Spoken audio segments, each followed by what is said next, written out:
Hi guys, अभी एक meeting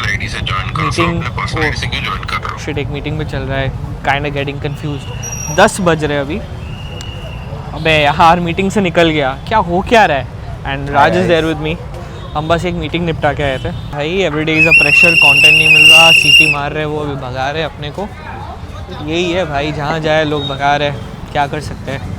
that's life, you have to accept it.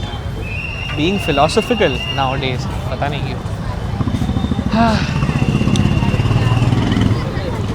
मैं और राज आए थे नज़दीक में एक मीटिंग में, तो दिस गार्डन वाज देयर, बैठ गए थे शांति से, talking about life and all. तो यही है, और लिटरली मैंने अपना डे अभी एंड किया है। Like it's like too late, 10 बजे है। Just one of those days जहाँ पे you like work so hard. CC Akshata ma'am, I hope this is recognised. कुछ समझ ही नहीं आ रहा किस पे बात करना चाहिए। हम लोग फिलोसॉफी पे बात कर रहे थे। सो मतलब लाइफ लेटली क्या चल रहा है भाई? बेसिकली आज सुबह काम बहुत ज़्यादा है, टेंशन ले रहे हो आप? यार टेंशन गाइस कभी मत लेना लाइफ में, क्योंकि मैं ले रहा हूँ, मुझे पता है वो काम नहीं आता टेंशन लेना। राइट। तो मैं तुमको एक इंसिडेंट बताता हूँ। आज सुबह क्या हुआ, I was in a meeting with my manager. तो हम अक्षता मैम के साथ गया था मैं।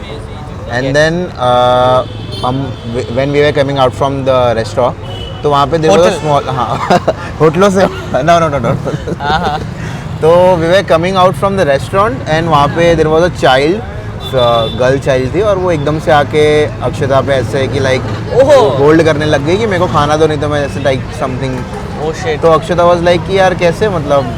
तो उस टाइम पे मेरे को एकदम से रियलाइज़ हुआ कि मैनर इज़ ऑल्सो प्रिविलेज। आपको कोई मैनर सिखा रहा है, वो भी तो एक प्रिविलेज ही है ना। वो तो आपको है कोई सिखाने वाला है। ऐसी जब चीज़ें तुम देखते हो ना, तो तुम और ज़्यादा हम्बल फील करते हो कि यार हाँ, लाइफ तो हमारी बहुत अच्छी है। बेसिकली उस बच्चे ने तो स्टार्टिंग से वही देखा है, अपने बड़े भाई बहन ने, किसी को भी, अपने पापा को या फिर मम्मी को, कि एकदम से अगर किसी को जाके एकदम परेशानी कर दो, वो आपको मारेगा तो नहीं, तो क्या करेगा, ऐसे करने से ही कुछ खाने को मिलेगा, तो वो वैसे ही करता है। इट्स बेसिकली लाइक वो नहीं, कहीं ना कहीं छोटे बच्चे होते हैं, उनको पता है कि मैं रोऊंगा तो मेरे को कुछ ना कुछ मिल जाएगा। तो वो उस तरीके से इनका अपब्रिंगिंग उस तरीके से हो जाता है। So sad for them. ये चीज़ देख के तो और ज़्यादा वैसा होता है कि यार अपने जो सिचुएशन है, इट्स वेरी, हाँ हम लोग काफ़ी प्रिविलेज है, मतलब अगर उनको तेरी अच्छी जॉब है भाई, तेरा तू इतना अच्छा कर रहा है पर्सनली, प्रोफेशनली, हर चीज़ में। And when you look at such people, तो ऐसा होता है कि यार God is being kind to us. वो तो है of course. India, like in India as government says कि हम लोग 80 करोड़ लोगों को रोज खाना दे रहे हैं। गवर्नमेंट बोलती है ऐसा? हाँ, ओपनली कई बार आके उन्होंने अपने स्पीचेस में बोला गया है कि आज 80 करोड़ लोग हमारे अन्नपूर्णा योजना से खाना खा रहे हैं। अच्छा। So it's not a thing that we should be proud of. यार हमारी आबादी है कितनी, 150 करोड़ के आसपास, 130 करोड़, 150 पकड़ते हैं। तो मोर देन हाफ पीपल को हम लोग फ्री में खाना दे रहे हैं। तो ये दोनों तरफ से गलत है। एक तो कि वो लोग, हमने ऐसे कंट्री में ऐसे लोग हैं जो खाना खुद नहीं खा पा रहे, और क्योंकि वो नहीं कर रहे हैं तो उनका बर्डन जो एक्चुअली टैक्स पेयर्स हैं, राइट, उन लोगों के ऊपर जा रहे हैं। अरे मतलब ये चीज, अरे यहाँ ये अच्छा लाइट आ रहा था, पता नहीं यहाँ अभी तक why I was doing this. तो आफ्टर ऑल जो तू कह रहा है makes a lot of sense कि मतलब 98% ऑफ शायद tax payers are taking the load. हाँ वो sorry, 2% of all the tax payers are taking the load of 98% of the country. मतलब कितना ज़्यादा भाई डिपेंडेंसी है। इसको अपने अगर अदर साइड पे भी देखें कि कहीं ना कहीं वेल्थ डिस्ट्रीब्यूशन हमारी कंट्री में बहुत ज़्यादा फक्ड अप है।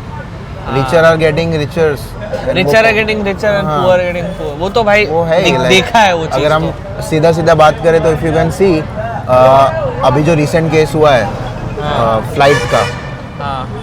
विकास क्यों कर रहा हूँ, नो आइडिया। 2 मिनट रोज का भाई, अभी आप भी आओ। गजब तकलीफ हो भाई। मेरा 3 लाख का मेरा DRR है।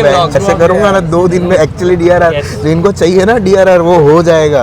तो लग रहा है like what is the problem with this, कि कैसे अमीर और अमीर होते जा रहे हैं। अब जिसका क्लासिक एग्जांपल अभी हम लोग करंटली देख पा रहे हैं कि Air India and this IndiGo, इन लोगों के पास more than 90% of market share है। इंडिगो के पास ना, हाँ, इंडिगो एयर इंडिया को दोनों को प्लस करो तो दोनों के पास मिला के मोर देन 90% ये है। दोनों तो एयरलाइंस के पास 90% ऑफ हाँ, एविएशन मार्केट शेयर। मोर देन 90%, वो आई गेस 95 to 98% के आसपास है, 2% में बाकी के सारे खेल रहे हैं, आकाश और ये सब, ठीक है। हाँ हाँ। सो अब हुआ क्या कि जैसे ही इंडिगो फटा, उसने भाई कहीं ना कहीं इंडियन गवर्नमेंट को घुटने पे ले आया। DGI, I don't know what it is called, वो कुछ डिजिटल एविएशन का एक अलग बॉडी है इंडियन। हाँ, इंडियन सो गवर्नमेंट उसने उस बॉडी ने क्या निकाला था कि आपका जो एम्प्लॉय है, जो फ्लाइट अटेंडेंट्स है and as well as the pilot है, उसको आप इससे ज़्यादा शिफ्ट में काम मत कराओ, बिकॉज उससे फटीग होता है, ट्रैवल फटीग होगा और वो इतने सारे लोगों की जान हाथ में लेकर के चला रहा है। सही बात है, ठीक है। तो उन लोग ने ये रेगुलेशन निकाला, जिसको this is a company of profit, Indigo.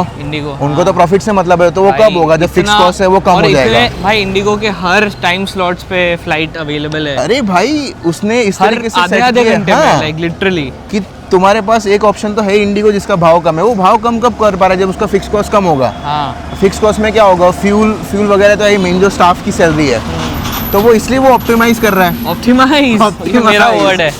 तो ये कैसे हो पा रहा है? ये वो स्टाफ से ज़्यादा काम करवा रहा है। राइट डन है। तो अभी ये उसी चीज़ को अगर गवर्नमेंट रोकने का काम कर रही है, तो कंपनी के पर्सपेक्टिव से वो गलत है। तो उसने क्या किया, 1000 फ्लाइट्स इंडिया के अंदर उसने कैंसिल कर दी। भाई उसने कहीं ना कहीं कर दी कि करना पड़ा उसको, जस्ट बिकॉज ये सब चीजें हुई है। उसने सीधा फ्लाइट कैंसिल कर दी विदाउट गिविंग एनी रीजन। तो जो एविएशन वाली जो बॉडी है वो घुटने पे आ गई। अब इसी को अगर और एग्जांपल है, you give me any sector, उसमें एक्चुअली सिर्फ हर इंडिया में, पूरे इंडिया में डुओपोली ही है। अगर आप पेपर पे देखोगे तो ठीक है, एक मार्केट के अंदर 100% 2 जन के हाथ में नहीं है, वो 2-3% में और 4-5 लोग हैं। भाई तुम कम्युनिकेशन ले लो, जियो के पास है, एयरटेल के पास है, ये दोनों के पास मिला करके more than 85% of market share है। ठीक है। और वही 15% के अंदर VI भी है और बाकी सब भी आ गए उसके अंदर, VI और BSNL है। ठीक है। ये हो गया कम्युनिकेशन वाला। दूसरा आप ले लो ऑनलाइन ऑर्डरिंग, स्विगी जोमेटो। ठीक है। देन और कोई प्लेयर ही नहीं है सरप्राइजिंगली। फिर एक और जो एयरपोर्ट वाले बिजनेस है, अदानी और एक है गोयनका। डन। उसके बाद सीमेंट वाला उठाओ। सीमेंट में अंदर कौन है? अंबुजा है, अदानी है। हाँ राइट एशियंस का।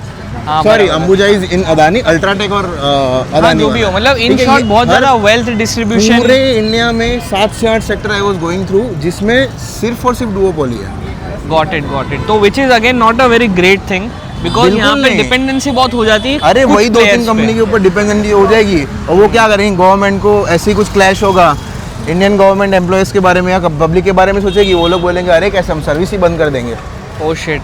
तो पब्लिक ठुक जाएगी, सीरियस प्रॉब्लम हो जाए फिर। हाँ। तो अगर कोई आइडियल सिचुएशन होता गवर्नमेंट का, तो वो क्या करता है? इतने कैंसिलेशन के ऊपर उन सबके ऊपर पेनल्टी डालता।